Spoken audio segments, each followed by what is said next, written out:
নমস্কার বন্ধুরা, আপনারা দেখছেন সিনে ইনসাইট। অনুরাগের ছোঁয়ায় আজকের পর্বে দেখবেন কুমার রূপার সামনে বন্দুক তাক করে বলে, কিরে কে আগে মরবি, তুই না তোর বাবা?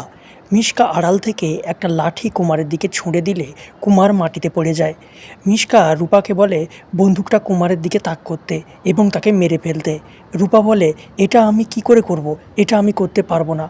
মিশকা বলে, তোমাকে তোমার বাবা মায়ের সাথে ঘটা অন্যায়ের প্রতিশোধ নিতে হবে, তুমি পারবে না? রূপা এরপর বন্দুকটা কুমারের দিকে তাক করতেই মিশকা আড়াল থেকে গুলি চালিয়ে দেয়। কুমার রক্তাক্ত অবস্থায় মাটিতে লুটিয়ে পড়ে। মিশকা বলে, রূপা তুমি পালাও। আর এই পুরো ঘটনাটা ভিডিও করে রাখে মিশকা। এরপর পুলিশ এসে দীপাকে বলে, বাইরে একটি রক্তাক্ত দেহ পড়ে আছে, আর সেই খুনটা আপনার মেয়ে করেছে। দীপা বলে, রূপা এ কাজ করতে পারে না, আর যদি সে করে থাকে তাহলে আমি নিজে ওকে আপনাদের হাতে তুলে দেবো। এদিকে মিশকা সেই ভিডিওটা ভাইরাল করে দেয়।